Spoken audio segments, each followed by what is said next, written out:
2020, the year where stickers magically turned into tamper-proof seals. This is the World According to Kyle podcast. Welcome, everybody. I feel compelled to let you know you can connect with me on IG at KyleMax86, on Twitter at kyliverse, at Facebook, Kyle Max.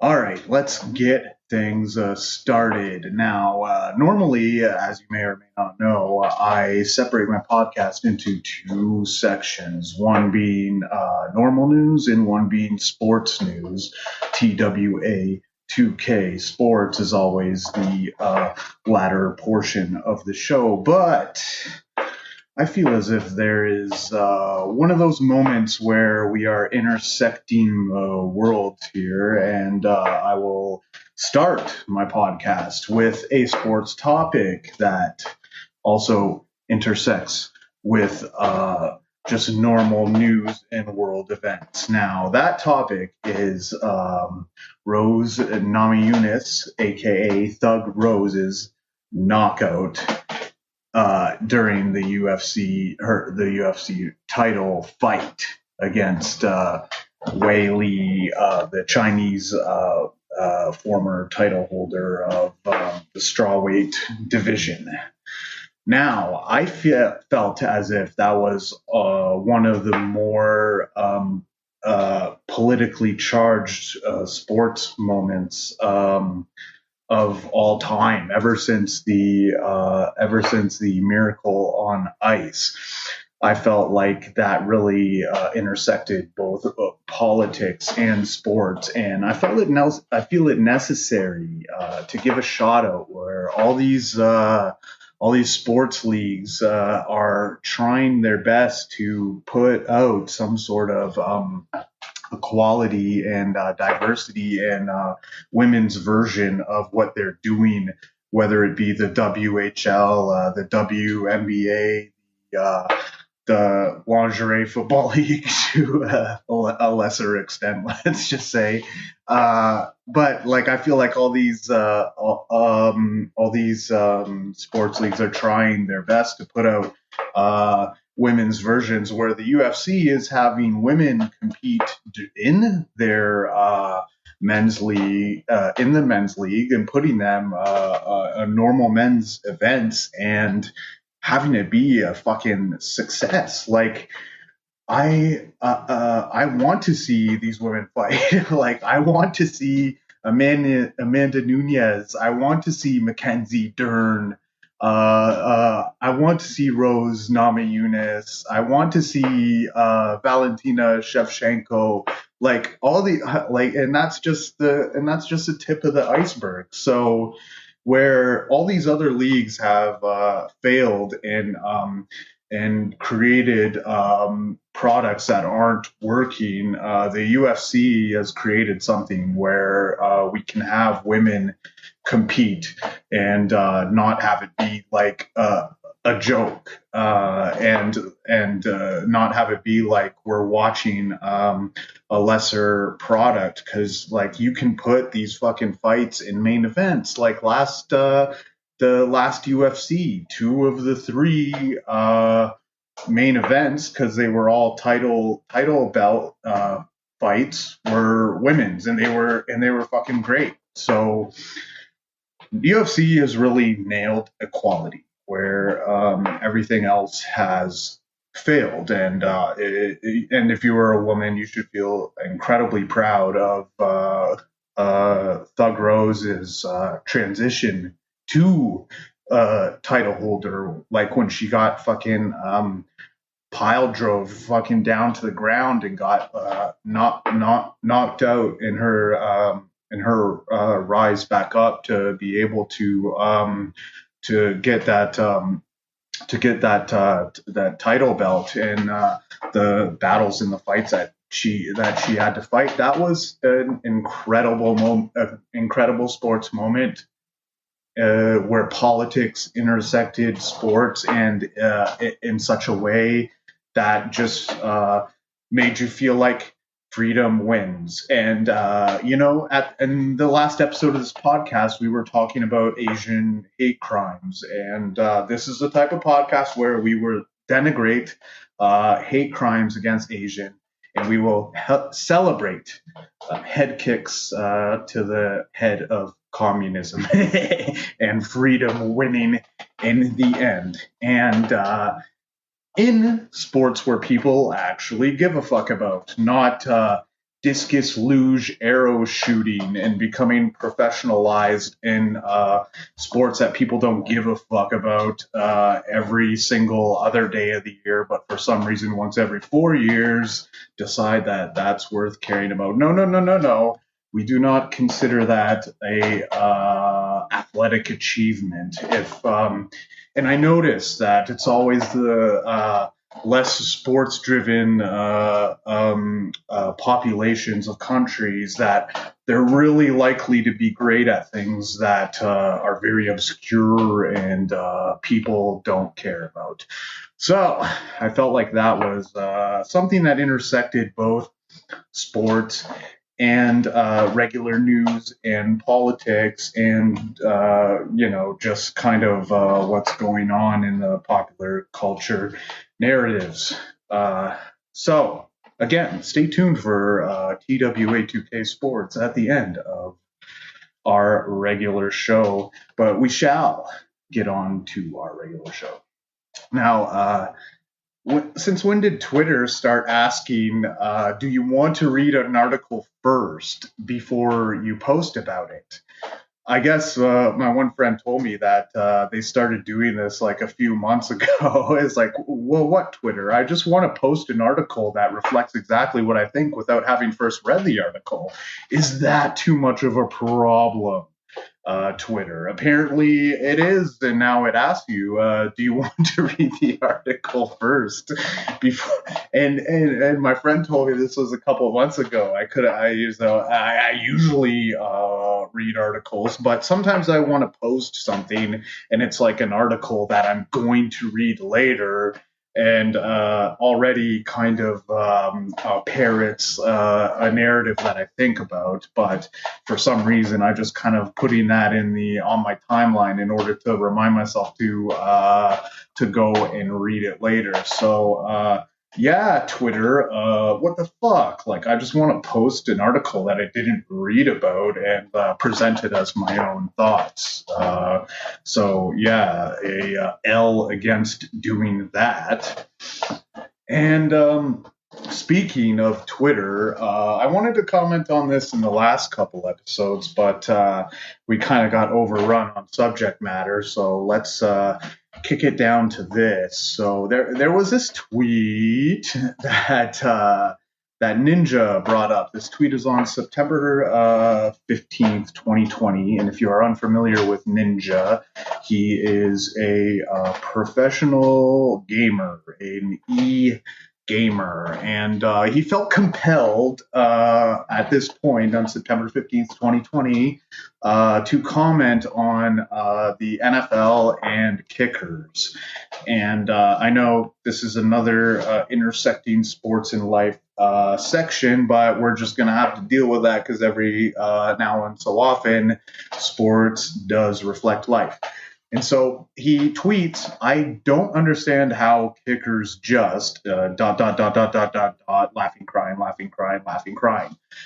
So Ninja, being a professional gamer, feels like for kickers to say miss a 40-yard field goal, that is just completely unacceptable to Ninja. Who, mind you, does not do anything noteworthy in the athletic department, and there's a reason why gaming is not viewed as a form of partaking in sports at the moment. It's because video games are designed and created to make physical movements easier to do. When you are swinging a bat, when you are making a pass in hockey, you're not actually doing the thing that requires you to do that. You are pressing X or A on your fucking D-pad. You're not actually doing that thing. So for a guy that's quote professional video gamer, end quote, whatever the fuck that means, for him to denigrate kickers like it's something that's easy.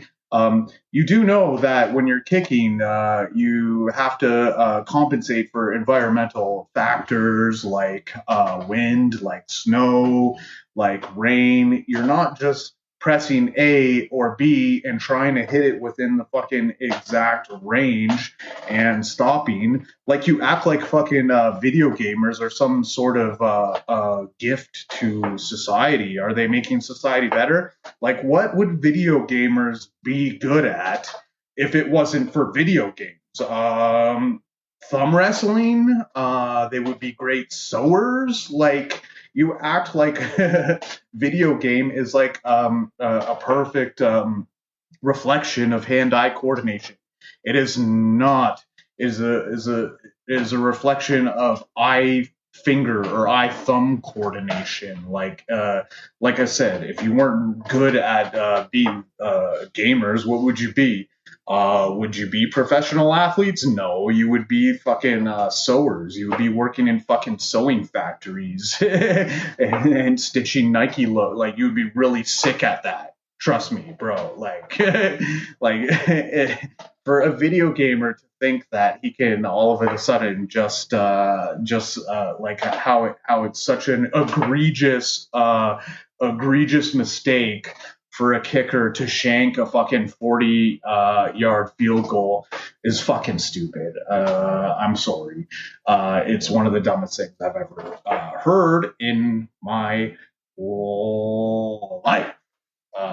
Straight up and down. Like, I mean, you should, and go ahead, you should try to get good at something which is actually reflects physical athletics. Unfortunately, that's where video games are going towards, and you're not going to like it when it does come out where video games are more melded with physical activity, because in case you haven't noticed, we and 3D environments and video games, augmented reality, video games are slowly but surely going to do that. And you know when video games and e-gaming will become a serious sport is when those things do fully integrate into gaming, where augmented reality, where it can tell you, oh, hey, you're hitting fastballs at 60 miles per hour, but you can't hit them at 80 miles per hour. That is when video games will become serious as sports. And when they become serious as sports, these fucking thumb wrestlers are not going to like video games anymore. They're going to fucking move on to something else. And all of a sudden video games will become uncool to them. And whatever lazy ass activity that they're doing, that they're fucking doing minimal activity to attempt to accomplish, and then pretending like it's comparative to somebody who's actually fucking doing the activity. Until then, we'll let you guys have your high horse. But fucking, there's a reason why people watch NFL football and not League of Legends. It's because it's not on the same fucking platform. It's not in the same environment. It's not the same type of skill, and it's actually in the real world. Thank you. So that's all that I really had to say about that. I just felt it was necessary to bring it up. I forgot to bring it up on my past couple of podcasts, and sticking with the internet, I think about how stupid like the YouTube dank videos are, like the dank memes, and then I think about there were like thousands of more videos where people fail at doing the stupid thing that they posted in the video, like fucking trying to knock off a cap or get a bottle to tip upwards. Think about it. That is the internet in a nutshell. You are posting one snippet of like that you got correct of the thousands of attempts you made to do this stupid thing that you felt was necessary. And that's the majority of the internet right now, is that it's an idealized version of ourselves, where we post our snipes, we post our nailed it, and the thousands of other things that we did not so necessarily nail. We're just that's in the recycling bin of our internet history somehow. I would just like some person to some dude perfect fucking to post like the 300 times he missed that shot leading up to the one time where he nailed it. It's like, bro, because that would be a more accurate reflection of what actually happens in trying to do these things. Now, I would be remiss if I did not mention the 800-pound gorilla in the room, and that's Rob Ford and the Ford government and their complete fucking botching of the COVID-19 battle and how we're going to battle COVID-19. I feel like it's just a complete reflection of where Canada is politically and mentally right now at the time. Like you want to talk about systemic issues and systemic failure. Do you want to know what real systemic failure is? It is when Canada is so, as a country, left of center that even our conservative politicians are liberal fascists. That is systemic failure, where even Rob Ford, who can run under a economic pro-economy conservative, can implement policies which are fascist and to the left of center. So even when we vote right of center, we still get a extremist left government. That is systemic failure, and not to mention that the PC party is whereas what he's running with. PC standing for progressive conservative. And when I say progressive conservative, I don't mean that as a type of schizophrenia. I mean that is an actual fucking political party in Canada. That is a fucking failure. And we botched COVID every single step of the way. And it's just reflective in the grand scheme of things and overall point of view that the government, when you pay them a lot, you're paying for a shittier product when you compare it to privatization. Look at NASA and Elon Musk. Look at fiat and digital currency. All these things. Look at the types of rockets that Elon Musk is able to produce when he's doing his tests, and look at it compared to what NASA is producing. When government objective is to save money, like when you have the line of attack in Canada in our healthcare system is when our healthcare system is stressed even a little bit, even marginally, that the rest of the citizens have to do things to make it better. Whereas in the States, when you have the concept of freedom grounding what you're doing, it's less likely to be able to be overrun by fascism, because the people have to decide that that's what they want to do, and on a state by state level it can be different. And the states that are the most liberal and the states that are the more left of center are the ones that are dealing with COVID improperly, because they're just reacting to the dilemma. They didn't act aggressively quick enough, and at the end of the day, it's just like you're just when you don't have a country that at the end of the day embraces freedom as a backbone of every citizen, then it can get trampled over, and it will get trampled over in times like this, in times where we are not at our best and we are not running functionally, when shit hits the fan, basically. When shit hits a fan, that's how you see people's true colors. And for Canada to completely fall apart at this point in time just shows you that this demented confusion of socialism and freedom is not working.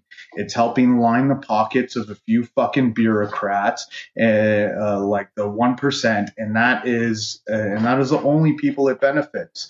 And it's surprising to think that it has lasted this long. What sort of benefit are we having from embracing this sort of Euro-style government? Europe doesn't give a fuck about us. They fucking, how high are we on the priority of getting vaccines? And by the way, we're not able to produce the fucking vaccines here in Canada on our own because our government is suppressing innovation. So how does Europe, who's producing these fucking vaccines, how much do they care about us at the end of the day? Well, America has fucking half its population vaccinated, and Canada doesn't even have 25%. So what good are we doing by being connected in this sort of way? Why do we not just embrace the idea of freedom? And I think we get the misconception that going to more Americanized country that embraces freedom, that all these fucked up problems with the uber capitalist societies would somehow happen to us. But it's just like the way America approaches it is a state by state issue. Like, for instance, if Ontario wanted to still have all these bylaws and shit in place where there are these hardcore red tape for business, you could still have that in a state-run thing. The only thing you wouldn't have is you wouldn't have fucking bureaucrats telling you what you can and can't do. Like, that shit's completely up to the voters, and it's not up to the government. The government deciding what's good for businesses is not working. They're just picking and choosing winners in this game. Okay, you're a gym. Even though you make people healthy, we don't feel like that's important because we're bureaucratic snobs who were grown up in academia, and the closest thing we had to lifting a dumbbell was pushing a book to our face and sitting on our fat asses, eating fast food for the past 10 years is their idea of quote, healthy lifestyle. And if you look at these health ministers, the ministers of health in all these fucking European countries, they don't appear to be the healthiest individuals. I would take Joe Rogan over any of these motherfuckers and his opinion on health over any of them any day of the week because he's a lot healthier looking than these fucking decaying fucking cadavers that are speaking to us about what we should and shouldn't be doing from a health perspective. And it's always children and mental health that are the last legs of politicians have to stand on when they're doing something out of selfishness and complete greed. What a fucking shit show. Our government is responsible for more loss of life during this pandemic than restaurants or individuals could ever hope to be. I guess it's just a giant ironic coincidence that every time the schools open back up, that cases surge. But it's for the kids' mental health. Bullshit. When's the last time you've seen a kid sadder they had an extended time off of school? Literally never. That's all I have to say about that on the issue. Hopefully, we just get the vaccines out sooner than later, and maybe sometime this decade, I will be able to lift a weight or fucking go outside camping, even though we're following protocols. But some protocols are more important than the others, like the places all these fat fucking bureaucrats go to stuff their faces with greasy fucking food. Thank you. That is all for now.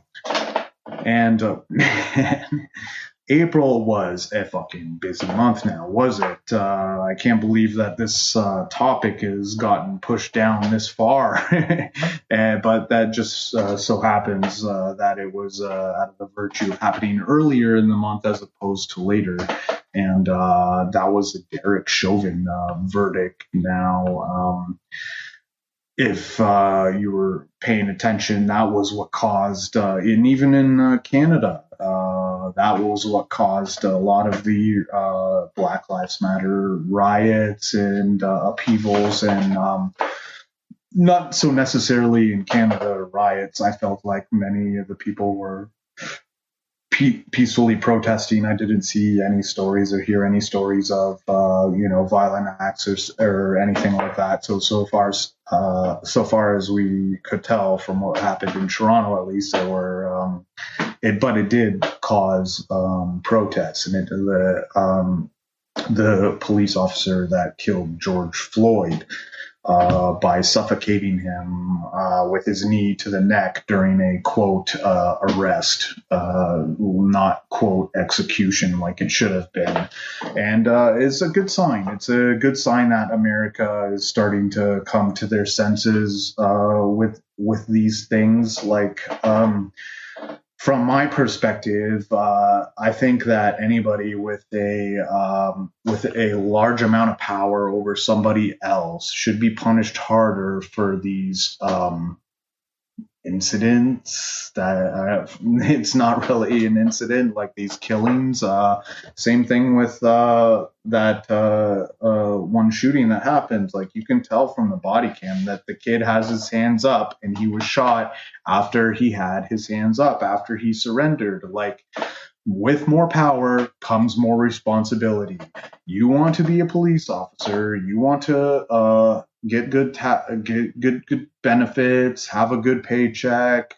You want to do something that's hard. You have the power, all the power in the situation. You need to be punished harder, not softer, because you're doing the government's work when things go absolutely apeshit. Like the amount of damage, the amount of monetary and sociological damage that occurred from one fucking guy, one fucking closeted racist fuck. The amount of damage that one person was able to create is unforgivable, right? I mean, like, I get the impression that a lot of these police officers are just angry that they missed their coffee break or something. Like, that's your job. You're supposed to defuse these situations, and when the person runs away, he's getting more charges when he gets caught, but that doesn't mean you can fucking like bust fucking 60 shots in the air to try and endanger everybody else's lives to try and get this guy. I mean, if he happens to be faster and stronger and outpowers and runs away from you, that's what happens. Is he attacking you? That's a different story. Where are you shooting him? Like, if he's just running and putting his hands up, you cannot shoot somebody then. So with great power comes great responsibility. And instead of police getting charged lighter for these situations, when these altercations occur, they need to be punished harder, and you need to take a firm line against that shit, because that right now, that straight up is abuse of power, and the fallout of what can happen as a result of that is monumental. It can literally break society. It can it can destroy cities. It can destroy states. So I'm glad to see that things are finally turning for the better. Life in prison is that's honestly like a good outcome for him. He should face the death penalty for having the power that he did and abusing it in the way that he did to murder an individual. Either it was the dumbest thing he could have did at the time. Either he was like, which isn't true, but like giving him like looking at the possible extreme, either was extremely stupid way to arrest somebody, or it was straight up murder. And either way, either of which should be unforgivable if you're just so absent-minded that you're on somebody's neck causing suffocation, or you're doing it intentionally. Either way, if you're that stupid to fucking do something like that, you need to stupidity should not be rewarded. That's the end of the story. Ooh, how's it going, everybody? So, another story that happened, this is more recent. So the Saturday Night Live cast having a problem with Elon Musk guest hosting. It's like, what? Are they mad that he actually creates something worth consuming? Are they salty in that regard? No, I do not feel like that's something that like they're clearly just jealous that he's a billionaire, mentioned by their reactions to him like he's not one of these people that's an out of touch billionaire. He went to Burning Man in a Darth Vader costume, and so he would be disguised so that he could actually go to Burning Man and talk to people and party and like not have it just be about him. Like he goes on Joe Rogan, smokes a little bit of weed and has some drinks and has a good time. Like he's not one of these people that's a completely out of touch billionaire. And for the cast to paint him in that way, doing a show that it has been just hemorrhaging in popularity since the good old days, like Eddie Murphy, Chevy Chase, Adam Sandler, Chris Farley, fucking since those guys, that has just been an absolute fucking tank. Since then, it is a little bit projection. It's a little bit reflective of how they feel about themselves and their inability to create a product that that people actually want to consume. Fuck. I was born in '86. Fucking, I'm almost 35. Fucking, I remember a time where Mad TV, like Mad TV was more popular than fucking Saturday Night Live. That's the most I can remember. I can't even remember a fucking time where Saturday Night Live was extremely popular. It was literally fucking when I was too young to not remember. And for them to be trashing a guy who's done so much good for the world and is inventing out his ass and is a great role model for people to look up for in overcoming adversity and shit like that. For like, it's just kind of like it really shows how little you think of your own ability to create something, that you have to get super offended by what Elon Musk said. And what he said on Twitter. And what he said on Twitter is just, oh, let's see how live Saturday night really is. It's such a fucking innocuous and vague statement. It wasn't like he was trying to say he was going to do anything. Like, there have been plenty of times where people didn't say that and have just fucking went off on Saturday Night Live on Sinead O'Connor and just made a complete mockery of how live, quote, Saturday really is. What's Elon Musk going to do? Use it as an opportunity to promote some sort of cryptocurrency that he's on? This guy's mind is into too much technical shit to worry about to worry about exactly what political statement he's going to be trying to make at for the Saturday Night Live. So my advice to the SNL is to just chill the fuck out and be glad that you're actually making money and on TV, because your time is coming up very soon. And when people find the next sketch comedy program that isn't just peddling social justice, they're going to flock to that shit and you're going to be gone. And so just chill out. I mean, Elon Musk is not an out of touch guy. He's not a he's not a fucking dorkish fucking unrelatable individual, and I think he should be at least given the credit where he's just saying something off the cuff and it's not like he's like really means it. He's just being fun and playful and trying to promote your show. Sorry. Okay, that's out of the way. Now, I also seen this other story in Brooklyn and this is an example of how news can skew and can create language around and distort the reality of what actually happened with the situation.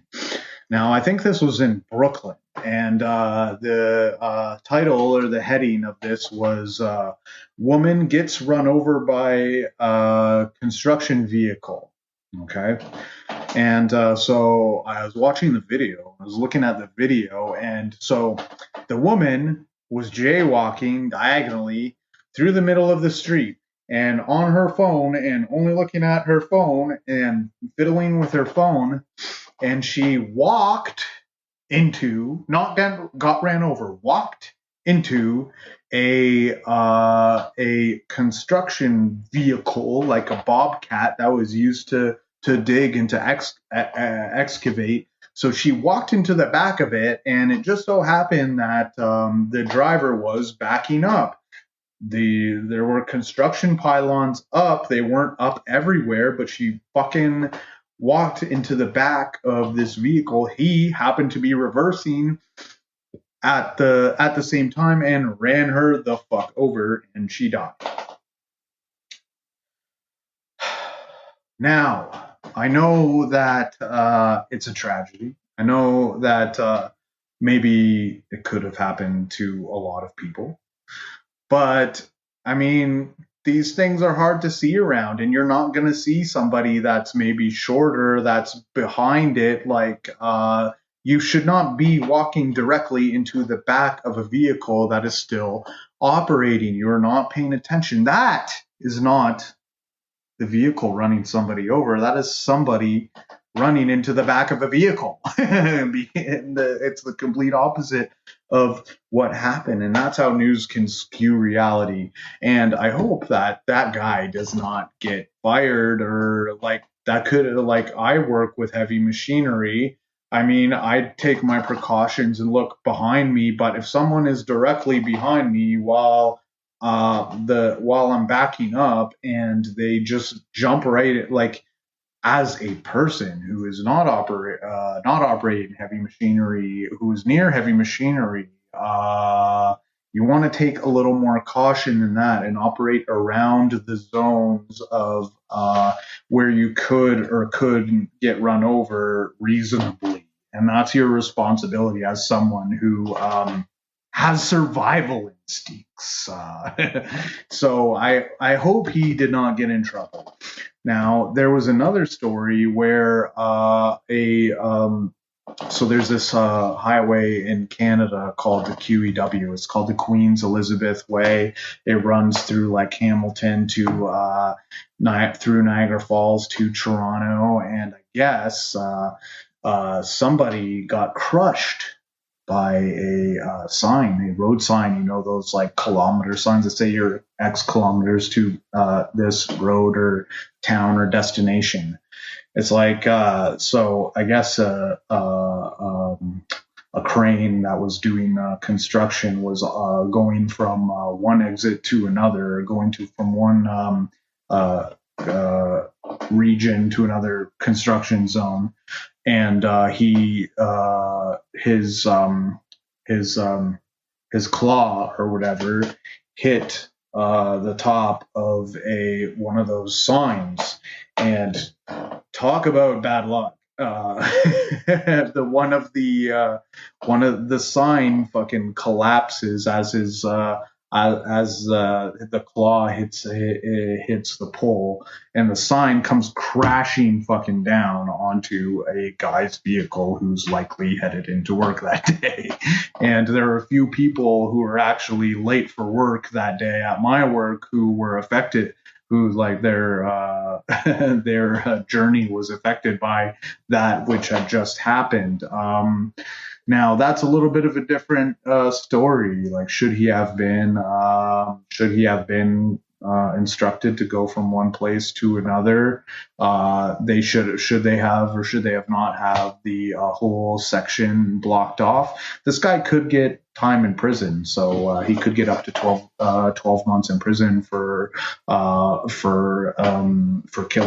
killing this person. But on the other side, the guy should have, like, I mean, you know, hey, if a guy with a crane is cruising by, you know, I don't know, it's a tragedy. It's not like the woman who was walking into the back of a fucking heavy machinery. This is much more of a tragedy than that, because in her case, it could have easily been prevented. And I've had these situations too, like where I'm living, there's these deep crosswalks where, like, when you go and walk across a street, it's like a little more inside. It's not like exactly parallel to the curb of the street. So sometimes, like, if you're walking across, the driver, if they're turning left, has to drive a lot before he reaches a crosswalk. And so I had one situation where a driver was just didn't even see me and kept going, and even though I'm in a crosswalk, because he had to take a time to go into his turn, and I guess the pole was blocking me because it's not parallel, it's not flush, it's deeper in. So the way I was walking, the pole was blocking me, and he was fucking around, whatever, and didn't see me. It's like, and they expect you to just, oh, hey, sorry, buddy, like I was not paying attention and almost killed you.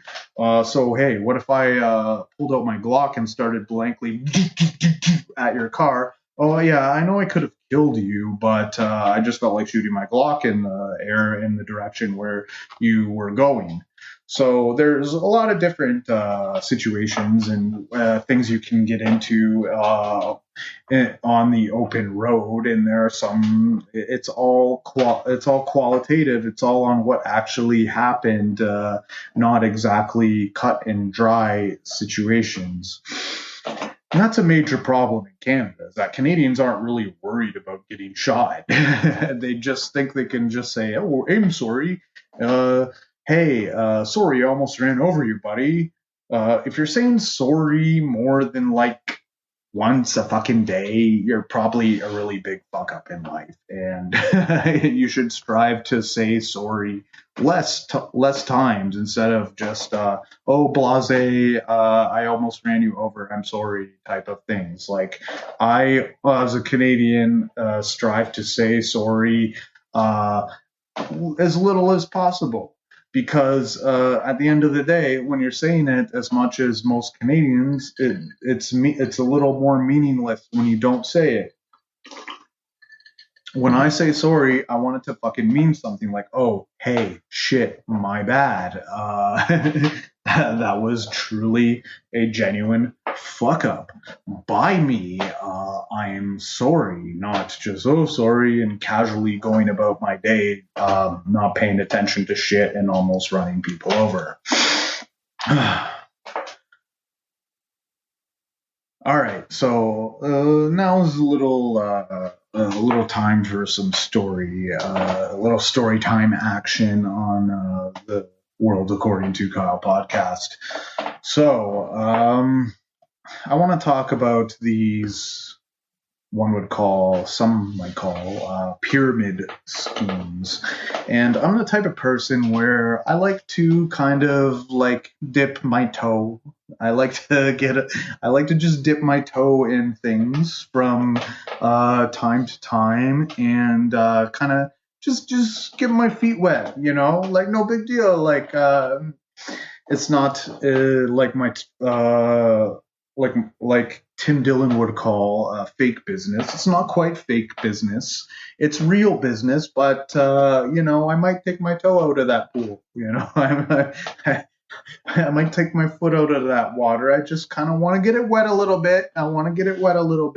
And kind of see what it's about. And so that was kind of what I did with this multi-level marketing thing that I was into last year. I think, and I realized a lot about myself doing this, and who I am doing this. And it's just one of those things where I don't mind doing things that are new and doing things that are different and just seeing how they operate and seeing how they work. So we're going to tell you a little bit about this. And as per tradition in the TWA2K show, we do not name names unless it's we really need to. But I will just describe the situation without naming the company or anything. And because I don't feel like this is so egregious where I have to really call somebody out for it. It was just more of a difference in philosophy and a difference in who I wanted to be with my life that I wasn't going to get into this. So I was at the gym and I was in the sauna. And this guy talked to me. He was like, "Hey," "Oh, hey, I got a business. Why don't you check it out? I'm making tons of money, blah, blah, blah." So, okay, hey, I'm interested. Hey, you're making money. He's like, I may be interested in doing what you're doing. So I hit him up and I find out what he's doing, right?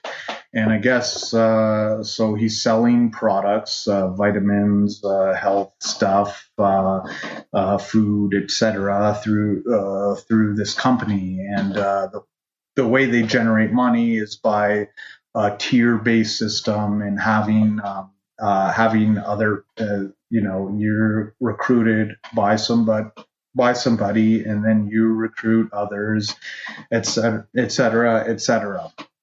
And you try to talk to as many people as you know and get them to buy their products, mostly health products, snacks, like vitamins, shit like that. It's just basically a sales thing where, and so they have meetups and they have so you meet at this person's house and they will organize another person's house where you meet at. And it's weird. You just go to these things and they basically just say the same thing time and time again. It's like a repeat performance. It's like you went and seen Eddie Murphy's Delirious, and then you go and see Delirious again. Like exactly what, and again and again and again and again and again, and you know exactly what's going to happen. They have higher ups that are making have thousands of people under them, and that are doing talks less frequently, and so you go to these talks quarterly, and then the subordinate who's got hundreds instead of thousands in the region that you happen to be closest by does the regional talk, which you go to Instead of annually, you go to it quarterly, and then the guy in your municipality, you go to monthly, etc. So it's just this, just the way that they broke it down, I liked, where it was like, you got paid according to the volume that you brought in, not necessarily how long you've been there, or like it is a direct reflection of, it was a direct reflection of how much volume and how much sales you did, which I liked. I liked that aspect about it. I liked that it was that the amount of money. So if you did more in sales than like the top guy who's doing the annual lectures that you go to, if you did more in sales than him, then you would make more money than him. It's not. It's broken down completely according to that, as are many other things like YouTube and other algorithmic-based operations, which pay you according to your productivity, not according to anything other. So I just realized about myself that I'm not a salesperson. I do not like artificial conversations. I find them very boring, and like my mind is always wanting to get away from them. I never want to participate in these. It's just not my vibe. I do not like having these fake fucking conversations with people where you're just you have an underlying goal in the conversation, and it's gonna got to eventually. It's just when they were talking about where I was like not struggling, but I just didn't want to go to this level, was okay, you have to take everybody from your Facebook and send them messages, and if they don't want to buy your products, then they're not valuable to you. And that's just not, I don't want to be that type of person. I want to talk about things because I want to talk about them. I find it very hard to sell things that I don't absolutely believe in. Like if I really believed in your product, I feel like I can sell it. But if I do not believe in your product, and if I do not believe, if I think I'm just like honestly being a puppet to try and sell something, then I can't, like my mind just like is not going to put its A game into it. and maybe it's just more of a reflection of me, but I find that if I was going to do something like that, if I liked it, then I liked the breakdown. I liked that it was it went according to how you were how you were performing, and not necessarily any other superficial aspects about it. But I definitely realize that I am not a salesman. I can do other things. I can talk about news. I can talk about topics, but I can't fake the funk. I cannot fake the funk. And now that I'm going to use as a segue to lead into the final segment of the show. This segment of the show is called "This is Not Financial Advice," because I go through many shows that always feel like it's necessary to reiterate the fact to me that it is not financial advice. But those type of people and those type of shows seem to have the best financial advice. Now, I've gotten into savings funds and mutual funds before, and now those were people who propagated that they were giving me financial advice and that I was actually paying for financial advice. And, those financial advices I got were quite shitty. and were quite detrimental to my overall portfolio. When I first hit 20 years old, I was starting to pump money into savings and stuff, and I created a mutual fund. I was putting $350 a month into it. And you go, when you're first off on your own in the world, you go, okay, what am I going to do? How am I going to grow my money? Oh, hey, people invest. Oh, hey, what banks do investments called mutual funds. You want to get into it. I'll take the experts' advice. Now, I learned a very hard lesson from that because all I did was fucking hemorrhage money. Tons of people, I was reading authors who were gaining money during this time, and all I did was lose money, taking, quote, experts' financial advice. I come to realize that experts' main concern is not to give winning advice. It is to not look stupid. That is what ultimately, if someone comes on projecting to be an expert, especially in the financial field, that they do not want to look stupid. And if your portfolio loses 5% each month, that's better than risking on something that could hit you 100 times and only do so 10% of the time. And that was a hard lesson that I ended up learning. So with that in mind, that sometimes the people who tell you this is not financial advice will be the ones who give you great financial advice. We're going to talk about a little secret I have that may or may not turn out to be great financial advice. This is not financial advice. So now let's get one thing straight. We're going to talk a little bit of cryptocurrency. Now, I missed out on Bitcoin, full disclosure. It was popping off during a course in time where I was kind of rebuilding my life together. But it was always something I kind of kept in the back of my head, and I've seen it rise and kind of, I've just been getting into cryptocurrency in 2020. I literally made my first investment in 2021. And now let's just say, to scale back a little bit, I cannot help but admire the Bitcoin bull run chart over the 2010 to 2017, 2018, 2019 run. I cannot help but admire what Bitcoin has done. But I do, when I'm looking at it, when I was looking at investing right now, this is not financial advice.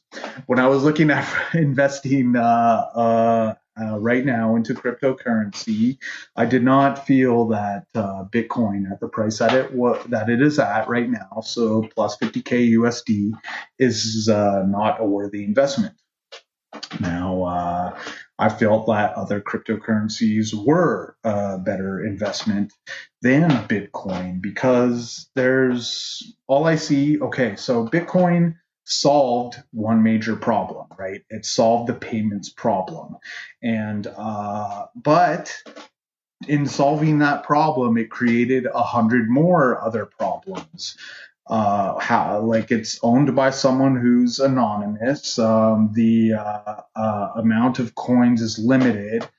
The way that coins are, quote, mined, end quote, is ridiculous. So when you're mining coins, each box of coins, which gets ratioed up until the last coins, it gets smaller and smaller before you get 48 coins for guessing for quote mining correctly, end quote, that you would get 48 Bitcoins. Now they ratioed it down to 24 as a supply limit, and the supply is supposed to be up totally by 2,148 a year, I believe.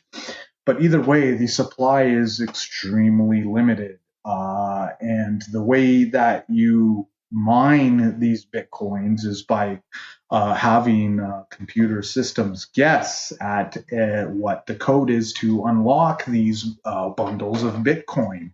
And the environmental impact of these mines that are in operation is unbelievable.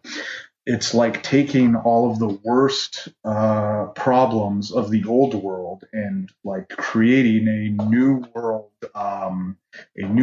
platform to to embrace it.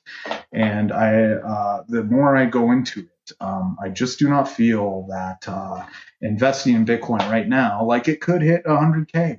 I do not doubt. I do not doubt. Maybe it can hit 100K, but investing into it right now, there are better cryptocurrencies to invest in. And I don't necessarily think that investing in Bitcoin now with the hopes that it can get to 100K is worth it. I think that trading Bitcoin right now is like playing hot potato with a fucking hand grenade with a pin unplug. Like eventually it can blow up. And it did fucking blow up. That's what people don't realize is that, okay, during the pandemic, Bitcoin lost like 95% of its fucking value. It went down to like 2K. Why? Everything else that was internet based, that was technology based, was gaining during the time. The only things that were losing were cruise ships, were fucking casinos, were fucking restaurants.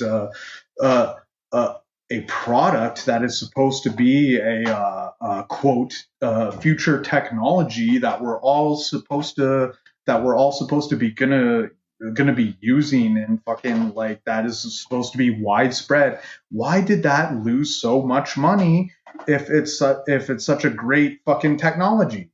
It's because it's not. It's because it's fucking volatile. It's because it is an experiment. It was an experiment that created 100 more problems than it solved, but it's the only thing that people have to go on right now when it comes to cryptocurrency, because they're unaware of the fucking market and where the market is going. Now this is not financial advice, people, but I feel like I'm on to what is going to be the next big thing in cryptocurrency. And that is XRP, the cryptocurrency. And Ripple is a company that produces the cryptocurrency XRP. And they take all those problems that Bitcoin created and they fucking solve it. And they're not environmentally damaging, and it's really nothing else quite like it. If you there's this graphic that they have where it's literally like you convert American, like literally what their technology does is it intercepts a currency and spits out the version of the other currency at that exact time. It does not. So when I go and buy a cryptocurrency right now, I go on an exchange and I buy. If I want to buy some fucking Dogecoin, like I go on Binance, and I have to buy the BNB or the BUSD BNUSD coin, and have to trade to a coin and go with that coin that's native to the exchange or that the exchange recognizes. Then I have to buy another cryptocurrency. It's just a step where you can, and in a point of time where you're trading from this coin to that coin to that coin, you can lose thousands of dollars if you're trading $100,000 just in hey, you had a couple bad candles go your way, and all of a sudden you lost thousands of dollars. the technology that's patent that XRP has is solves that problem. Essentially, I view it as a fundamental issue. That Bitcoin is like it's like using it's like using a cassette when frickin' Spotify is out. Like it's that far behind. And I don't feel bad about trashing it a little bit, because the Bitcoin maxis have done nothing but trash and think that their way is the best. Your way does not have a future. It is coming up. It is. And I heard somebody say that the American currency, the American United States dollar, is the most environmentally damaging. But that's because it's scaled upwards so much. If you scaled Bitcoin upward to take over the American dollar, literally the planet would have been destroyed fucking halfway before you got to that point. End of story. And all the Bitcoins would have been mined before then. So I look at fundamentals. I love technicals. I love looking at technical analysis. But at the end of the day, I see what has a future and what doesn't. And this is financial advice. Not. Got you there. But I would be selling Bitcoin, and I would be buying XRP. And the people who are Bitcoin maxis, they're the ones who bought late. They're the ones who bought in like fucking 2018 or 2019 after the ship has already sailed. Me, I fucking, I missed that ship. I admit that ship is gone. That ship is past. That ship is not coming back. And I look at, okay, what's the best asset to have for 10 years down the road? And I come to the same conclusion every single time. So this is not financial advice. Buy XRP. This is not financial advice. Sell Bitcoin. And who knows? Maybe I'm completely wrong. But that's what I'm doing. Speaking from somebody who's just new into the market, but has researched insanely before making this decision. Now, okay, for our fellow listeners, we are about to transition into the sports report. That was the TWA2K, the world according to Kyle. That was the world according to Kyle. I will see you all next month, as promised, my once monthly rendition. So if you are not interested in the sports report, then I bid you adieu.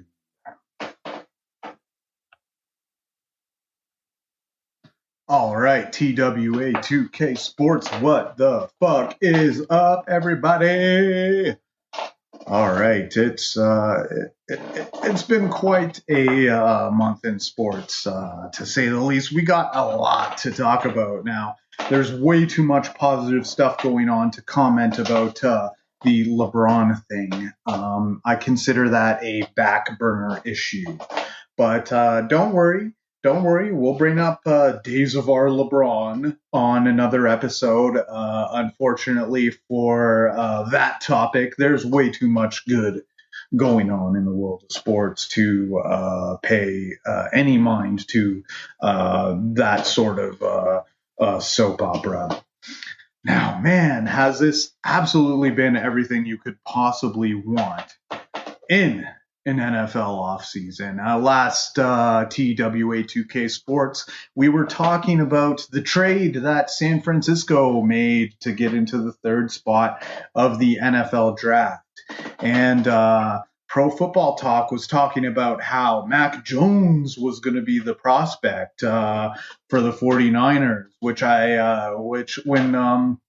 when the news hit, it was relatively new. So when I was talking about it on the podcast, it was before some of the major outlets got to say their piece on it. And what I said was that it was either Fields or Lance. And I felt that San Fran would go with Fields and that Lance would have been the right prospect to take. But lo and behold, San Francisco did end up going with Trey Lance, who I feel like that was the right pick at the third spot, and that he could be the best quarterback in the NFL draft. Now, the what PFT said was that Mac Jones was going to be the quarterback that the San Francisco 49ers would select. And I didn't feel like that was going to be the case because now Mac Jones was more because the way they were trying to sell this was that Mac Jones was more pro ready than the other quarterbacks. But San Francisco 49ers, as they're constructed, they're not necessarily a, quote, win now team, end quote. They do not need to win now. For me, they are a, quote, win now or win later, end quote, type of team. Like they can win now or they can win later. If Lance does not turn out to be pro ready and needs a couple years to work into the system, then that's fine. They're still going to be all right. They're not in like cap hell with an aging quarterback or a super aging skill position player that their foundation is absolutely built upon. That's not the case right now. So I felt like that shoehorning Mac Jones into that region was not necessarily a great idea when you consider he's the limited mobility. Like, what are you going to trade up that far in the draft and give up that many picks for in order to draft Mac Jones anyway? So it's interesting to see where that will play out and how far that will go. And if they made the right move, Mac Jones, of course, ends up going to New England. Justin Fields ends up going to Chicago. Now that isn't going to be an interesting race. Who's going to win the Rookie of the Year? And also Cincinnati Bengals.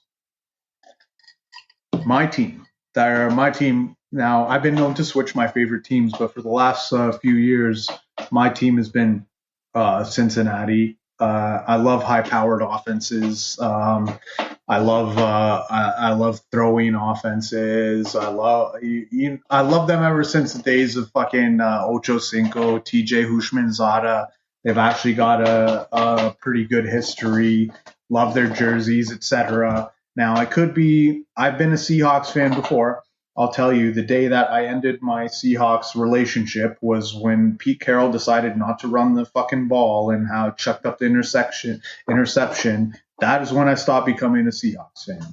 And, you can't really do anything about it. I'm not a bandwagon jumper, but I'm not, let's just say I will find another team if I'm not on board with the direction where it is going.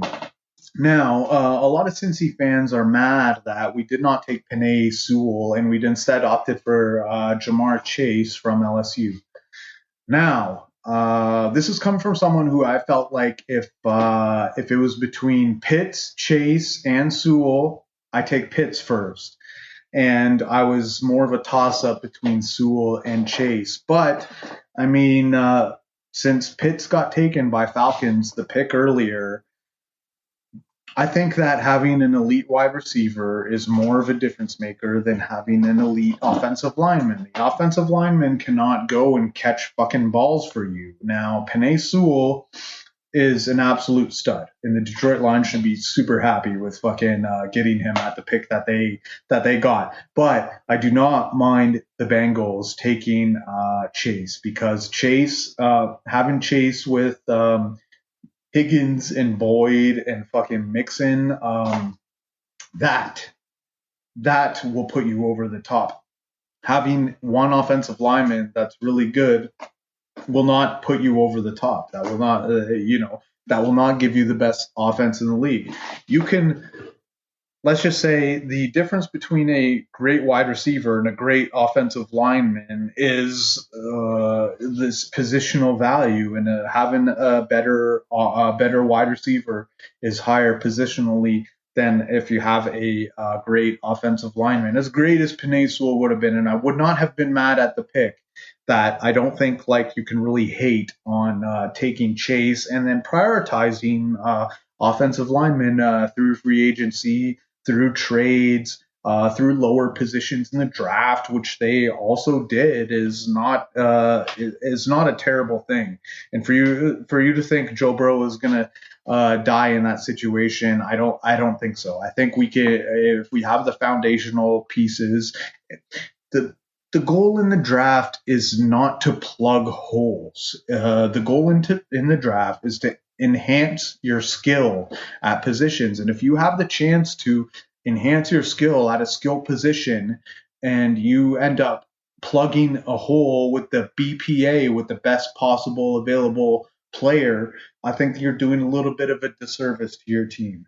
Now, where I didn't like the draft is where they, in the second round, when they traded with New England and picked up 2 fourth-round draft picks and give away their early second rounder.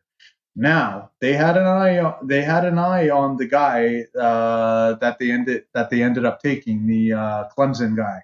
They had an eye on that O lineman. So if their scouts prove right, then they were right. But did they seriously like him over Walker Little or over Cosme, over Sam Cosme? Did they really like him over that? Because those are the guys that they missed out on.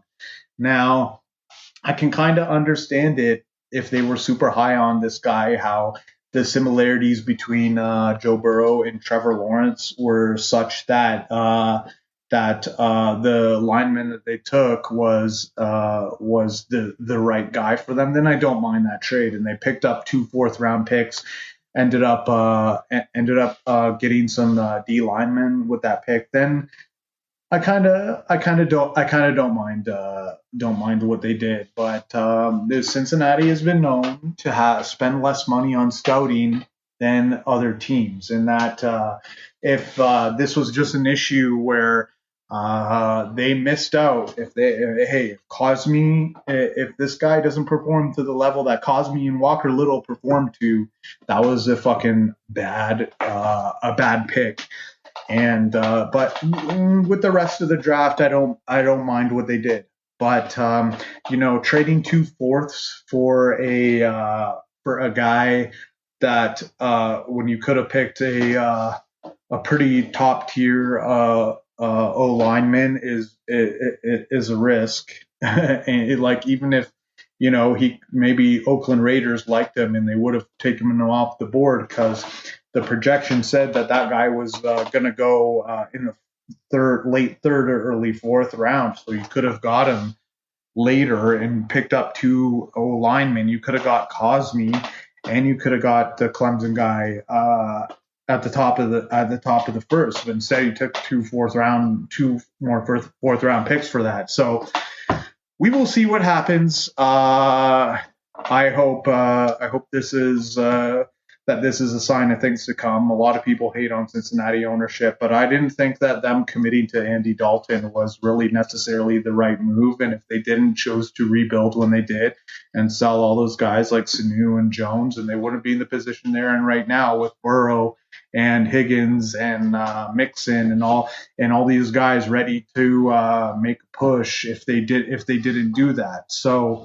a lot of people hate them, say they have bad ownership and they have cheap ownership. Well, we'll fucking see what they're going to do right now, and if they really have cheap ownership, because they really got a guy that is worth building around. So do not judge them when they have when they have Andy Dalton, limited ceiling Dalton. The Dalton scale was literally fucking invented because of him, to gauge whether your quarterback is above or below average.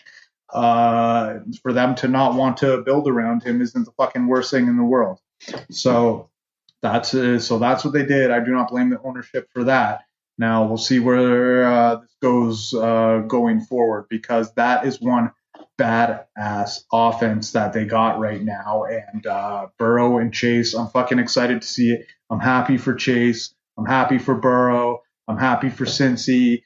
I don't think it's the end of the world because they didn't draft Penei Sewell. Let's get it. Who day? All day, every day. Now, going on to other sports situations, or not other sports, but other NFL situations. This is mostly an NFL update, FYI. Man, did you see the lead singer from Heart sing the fuck out of the national anthem? Oh my God! Wow, that was that. If you didn't, I would go and check it out. Now, Heart was the one that sang "Crazy on You." She sang that, and man, boy, did she sing the fuck out of the national anthem. I would check it out if you have the chance. Now, let's go over some of these picks in the draft. Miami selecting Jalen Waddle. That was a surprise. Everyone had them pegged for Devontae Smith. Now, the thing is that I like Waddle, but I mean, you need to have the system for him. Like all these guys that draft these speed receivers and speed players, they end up drafting them and they don't create a system in which they can flourish. Like Andy Reid has the perfect system in which a guy like Jalen Waddle can flourish in. Kyle Shanahan has the perfect system in which a guy like Jalen Waddle can flourish in. Not many other systems are doing well. Like I feel like Arizona did not use Andy Isabella the right way, and then they come back in Arizona. They come back and they end up drafting another speed guy. Who the fuck did they draft? Let me see. Wait. Who did Arizona draft? Who's the speed guy that they ended up drafting? Rondale Moore. So Arizona came back and they drafted Rondale Moore. They have fucking Andy Isabella right there. They haven't been using Andy Isabella properly. They haven't been using his speed properly. They're keeping fucking... I love me some Larry Fitzgerald, but they need to have Andy Isabella in that slot constantly with the fucking deep threat. Instead, they put him out for 2 plays a game, and they don't use motion enough, and they don't try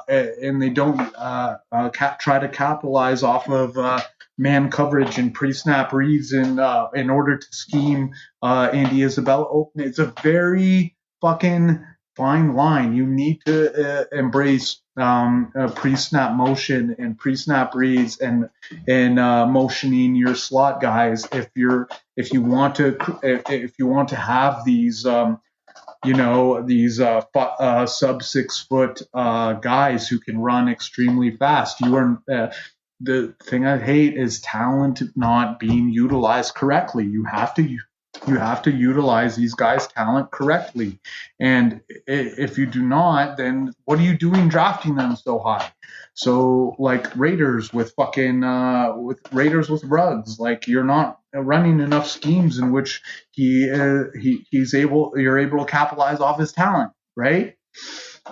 So what are some other picks in the first round? Mac Jones, Alex Leatherwood to the Raiders was a little bit high, but I heard an interview with Alex Leatherwood. He seemed like a very quote Raiders guy, a very much a character guy. So I'm kind of not surprised by the fact that they drafted him. Najee Harris, I know people are saying that is a reach, but hey, where's the floor for drafting running backs? You want to say running backs don't matter, but Pittsburgh's running back situation is not good. You cannot fucking run out what you have right now. And if they went to the second round, they would not have their pick of the top 3 guys, and the top 3 guys might be the only picks that you can have in the draft. So you have to reach on one. Now, should it be Najee Harris or should it have been Etienne? Should it have been Javonte Williams? Well, they took Najee Harris, and the way I see Pittsburgh is like, Jerome Bettis and the bus, and fucking when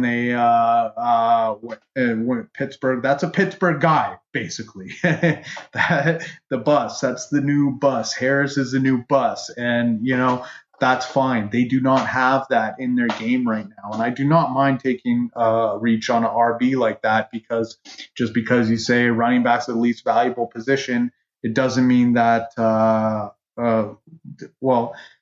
in what way are they less valuable? They're less valuable because their shelf life isn't longer, but they're not less valuable because of their impact on the offense. And having a skill position enhanced as a running back it overwhelmingly impacts your offense. Having a guy that can possibly get like 3 yards minimum like that. I mean, it's not the be all end all for the Tennessee Titans having Derrick Henry, but it sure doesn't fucking hurt being able to pick up 3 yards whenever you can, knowing that you can kick it out to him and have him have a minimal positive gain. And I think we're a little bit too quick to jump in that whole running backs don't matter camp. Now, finally, to wrap up the show, the Aaron Rodgers bombshell. How Aaron Rodgers couldn't help but overtake the draft conversation with his situation. Now I feel multiple different ways about this. Like in fantasy leagues, I really liked Jordan Love.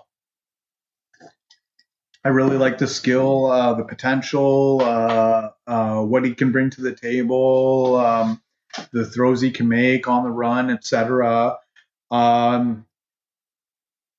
Okay, so I think it's necessary to differentiate between the Aaron Rodgers situation and the Big Ben situation. Big Ben, his situation when they drafted Mason Rudolph is that Big Ben was on a decline and he was not performing to his abilities. Like, okay, let's just say that the BR69 diet isn't necessarily the TB12 diet, and that Ben Roethlisberger has noticeably aged a lot more than Tom Brady, and that Tom Brady has really taken care of himself. Unlike in the other situation. And I feel like Mason Rudolph should be starting next year. That Roethlisberger does not give them a good enough chance to win. And I think that Pittsburgh was right in drafting the future. And they gave him weapons too. They gave Big Ben Big Ben has had an absolutely ideal fucking situation and has had a ideal scenario to be able to at least push for a Super Bowl at some point. Now, he came into the league hot like fire, won a couple Super Bowls, but his talents have been noticeably on a decline since. And Big Ben at 36 is a lot older than Tom Brady at 42. I'm sorry. And so I think it's necessary to differentiate the situation with Big Ben with Aaron Rodgers. Now, the situation with Aaron Rodgers is that Aaron Rodgers is at the peak of his fucking career.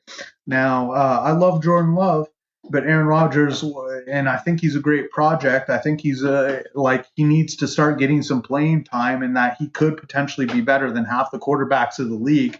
But he's just in a situation right now where Rodgers is at an absolutely elite level. But Rodgers is at an absolutely elite pay grade, and it's still murky on whether paying a quarterback like Mahomes is even going to win Mahomes Super Bowls, or whether that's too much of a hindrance on the team. Now, paying a guy who's like Rodgers Mahomes money when he's more limited in what he can do, even though he's really great at throwing, but he's not able to carry a play if it goes on the wayside, like Mahomes can carry and extend plays. We don't even know if Mahomes is worth a Mahomes deal, let alone if Rodgers is worth a Mahomes deal. And the reason why Tom Brady is winning Super Bowls out his ass is because he recognizes that he needs that him taking less money is helping the team out, and Rodgers is not realizing that.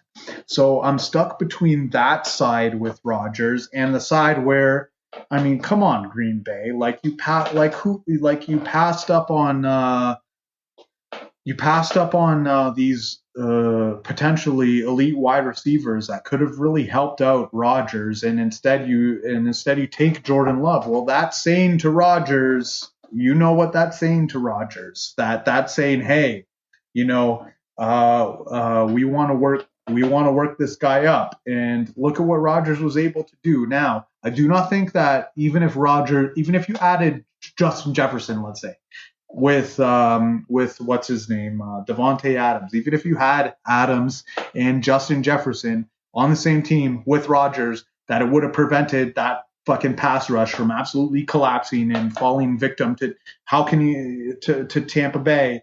How can you say that adding just a fucking wide receiver would have helped? Well, you have to fucking stake your claim. You have to put your foot in the ground, and you can't have it both ways. Either you're saying, Rodgers, hey, we can't win with you. We need the cheap option that has a better upside that is going to take the lesser contract, or we can win with you. Either way, you can't have it both ways, or you can't you can't pay Rodgers his egregious salary, take on this new guy, and expect Rodgers to be happy when you drafted him and you could have had these weapons. So you either need to do one thing or the other. You need to cough up Rodgers to Denver, or sell Jordan Love. And when you made that pick of Jordan Love, that was you with your actions saying that it was more important for you to draft the future than to embrace Rodgers. And whether that was the right or wrong decision, that was a decision that was made. And either you use Jordan Love to get Rodgers a fucking weapon, or it's harmful to both Love and Rodgers to have them in the situations that they're in. Love could be developing right now under a system that wants to embrace him, instead of being this thorn in the fucking side of Rodgers that pisses him off to fucking get him to the level where you want him to be at.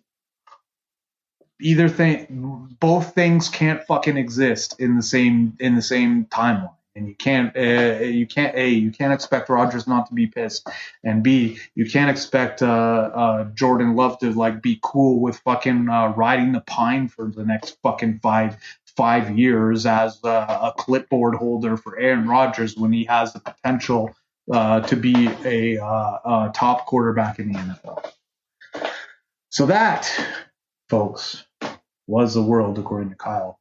Sports edition. That's a wrap, folks. You can check me out on your various social media platforms: Instagram at KyleMax86, Twitter at kyliverse, Facebook at KyleMax. It's been a slice, everybody. Had a blast. We'll see you on the next episode of wrapping up May. We just wrapped up April in a pretty little bag. I'm out. See you, everybody. Have a good one.